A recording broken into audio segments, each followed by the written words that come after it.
8.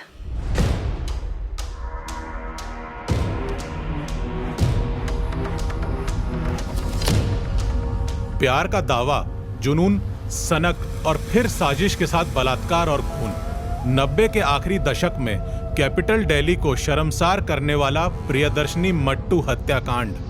आज के एपिसोड में हम 1996 में हुए इस हत्याकांड के केस को रीओपन करेंगे और जानेंगे कि आखिर क्यों मार दिया गया था एक काबिल स्टूडेंट प्रियदर्शनी मट्टू को। प्यार, इश्क, सनक और साजिश की इस रियल मर्डर मिस्ट्री को जानने के लिए चलते हैं कोर्ट रूम में।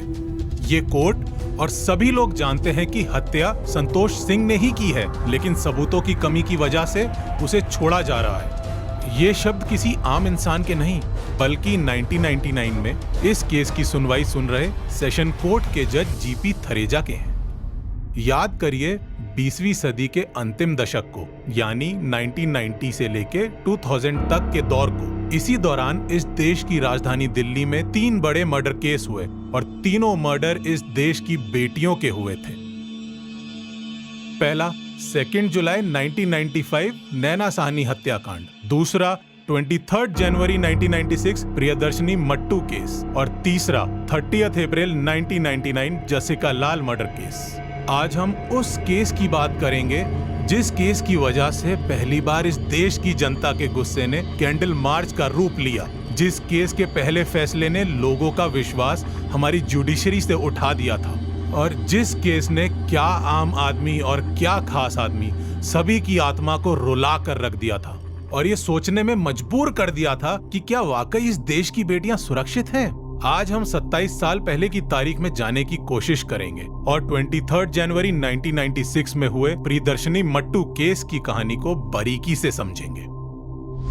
सबसे पहले आपको बता दें कि इसी केस की वजह से इस देश के आम इंसान और सेलिब्रिटीज को रेप जस्टिस के लिए सड़कों पर उतरना पड़ा था और इसी केस के लिए सबसे पहले बॉलीवुड के स्टार्स और आम जनता ने एक साथ मिलकर कैंडल मार्च निकाला था। साल 1996 का समय था। खूबसूरत श्रीनगर की वादियों में बाकी ब्राह्मण परिवार के साथ एक और परिवार रहा करता था। इसी परिवार की एक बेटी का नाम प्रियदर्शनी मट्टू था।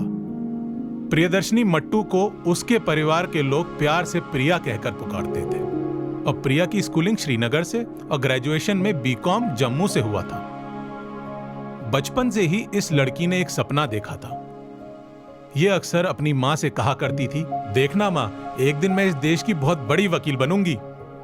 इसी सपने को पूरा करने के लिए प्रिया ने कश्मीर को अलविदा कहा और दिल्ली में अपने चाचा के घर आ गई। फिर दिल्ली यूनिवर्सिटी में लॉ का एंट्रेंस दिया और वहीं सिलेक्शन के बाद एडमिशन भी ले लिया। इसी कॉलेज में प्रिया के सीनियर बैच में एक लड़का पढ़ता था जिसका नाम संतोष सिंह था। इस नाम को याद रखिएगा क्योंकि इसी नाम ने दरिंदगी की सारी सरहदों को पार कर दिया था। प्रियदर्शनी मट्टू कश्मीर से आई लड़की जो कि पढ़ने में जितनी ब्रिलियंट थी उतनी ही देखने में भी खूबसूरत थी, लेकिन उसे नहीं पता था कि एक दिन इसी खूबसूरती की वजह से उसकी जान चली जाएगी। समय चलता रहता है और कॉलेज में प्रियदर्शनी का पहला दिन भी आ जाता है और इसी दिन संतोष सिंह को प्रियदर्शनी पहली बार नजर आई।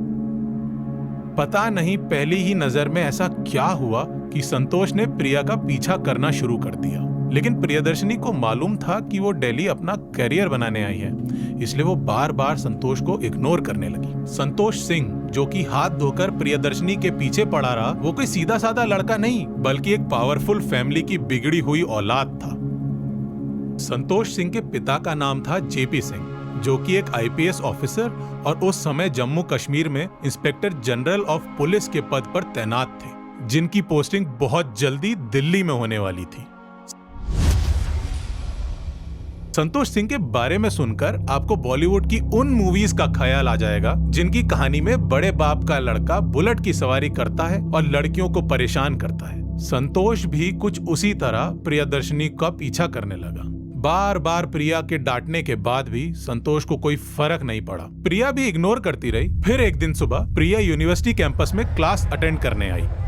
अपने सहेलियों के साथ हंसी मजाक करते हुए आगे चल ही रही थी कि तभी संतोष ने उसके सामने अपनी बुलेट खड़ी की और सबके सामने ही गुलाब के फूल के साथ उसे प्रपोज कर दिया।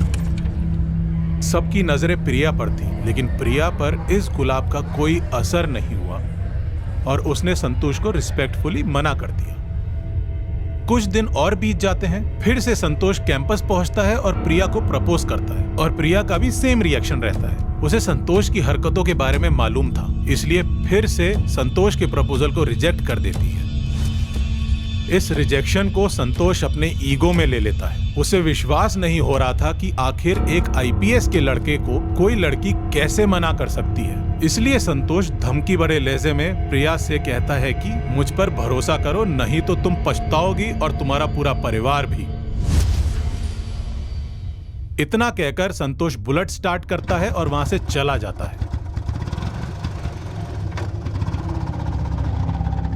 अब बात इतनी आगे बढ़ चुकी थी कि प्रिया के सामने दो रास्ते थे। पहला कि वो सब कुछ अंदर ही अंदर सहती रहे और दूसरा कि वो इन सब बातों की जानकारी अपने परिवार को दे दे। प्रिया ने दूसरे रास्ते को चुना और अपने परिवार को संतोष की हरकतों के बारे में बता दिया। परिवार को चिंता हुई। उन्होंने तुरंत प्रिया को पुलिस के पास शिकायत करने को कहा। दूसरे ही दिन प्रिया एक सहेली के साथ पुलिस स्टेशन जाती है और कहती है कि सर, मुझे एक लड़के के खिलाफ शिकायत करनी है। वो किसी साइको की तरह मेरा पीछा करता है। पुलिस लड़के का नाम पूछती है और जब नाम पता चलता है तो बिना शिकायत लिखे ही उल्टा प्रिया को ही समझा बुझाकर वापस भेज दिया जाता है। पुलिस कुछ करते भी तो कैसे। जैसे ही उसके पिता का नाम पता चलता कि ये तो आईपीएस का लड़का है तो पुलिस अपने कदम को पीछे खींच लेती। लेकिन परिवार ने भी कंप्लेंट करना बंद नहीं किया और आखिर पुलिस को दबाव की वजह से कांस्टेबल राजेंद्र सिंह को प्रिया की प्रोटेक्शन में लगाना पड़ा। लेकिन फिर भी संतोष की हरकतें बंद होने का नाम नहीं ले रही थी। धीरे धीरे न्यू ईयर आ चुका था। इसी साल संतोष के पिता का ट्रांसफर दिल्ली में जॉइंट कमिश्नर ऑफ पुलिस की पोस्ट पर हो गया। अभी तक इस पूरे केस में कई शिकायतों के बाद भी पुलिस ने संतोष के खिलाफ कोई ठोस कदम नहीं उठाए थे। अब तो उसके पिता जॉइंट कमिश्नर ऑफ पुलिस के पद पर तैनात भी हो चुके थे। इस बात से संतोष का हौसला और बढ़ गया। फिर तारीख आई 23 जनवरी 1996। सुबह सुबह की बात है। प्रिया अपने वसंत विहार वाले फ्लैट में अपना कुछ काम कर रही थी और साथ में रेडियो में गाना भी सुन रही थी। और इसी सुबह संतोष सिंह की हिम्मत इतनी ज्यादा बढ़ गई कि वो सीधे अपनी बाइक से प्रिया की सोसाइटी में पहुंच गया।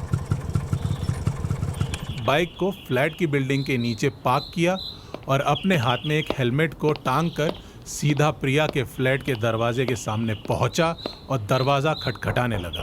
प्रिया के मन में डर तो था ही, इसलिए वो कमरे के अंदर ही थी और दरवाजा उनके घर के नौकर वीरेंद्र प्रसाद ने खोला। दरवाजा खोलते ही वीरेंद्र ने संतोष से सवाल किया कि तुम यहाँ क्यों आए हो।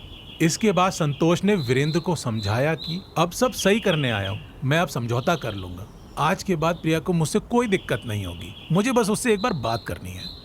वीरेंद्र को भी लगा शायद अब सब कुछ सही हो जाएगा, इसलिए उसने संतोष को अंदर आने दिया और वीरेंद्र के भी जाने का समय हो गया था तो इसलिए वो वहां से चला गया।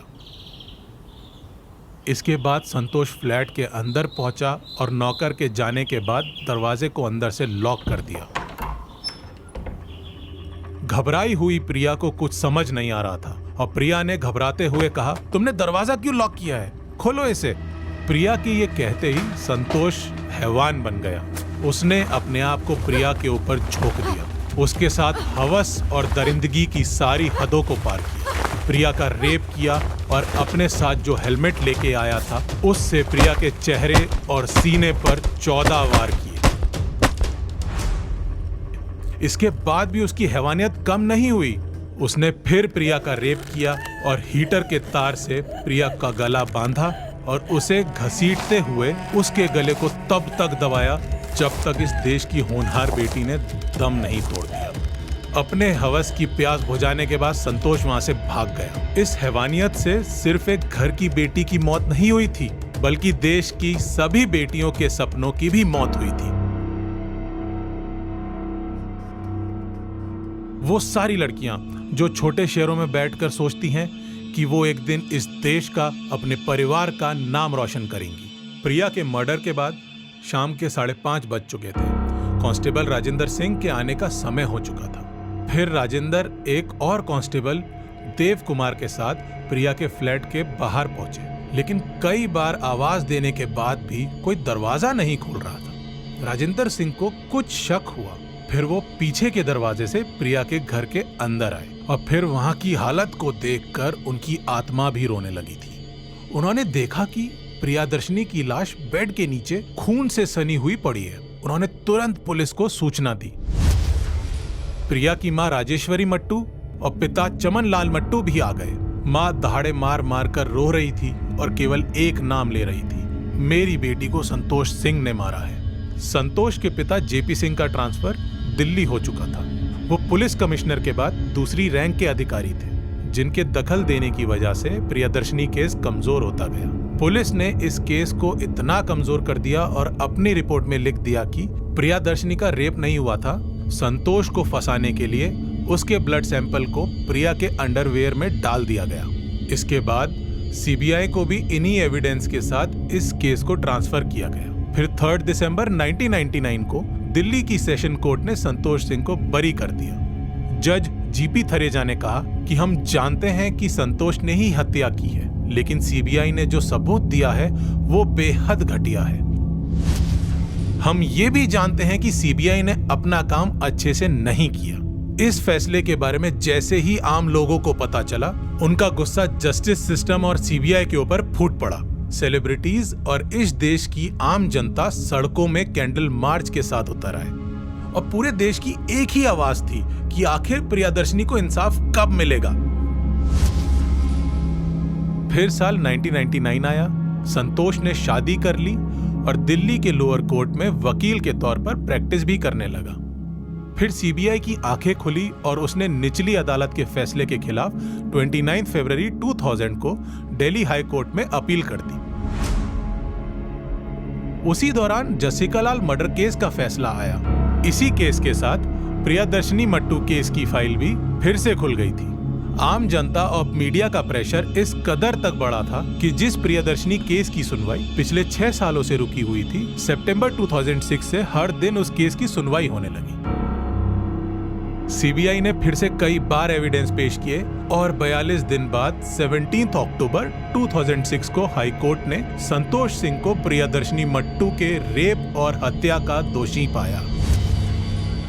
30 अक्टूबर 2006 ही वो दिन था जब दिल्ली हाई कोर्ट ने प्रियदर्शनी की हत्या को रेयरेस्ट ऑफ द रेयर की कैटेगरी में रखते हुए संतोष सिंह को फांसी की सजा सुनाई। लेकिन सुप्रीम कोर्ट ने यह फैसला बदल दिया।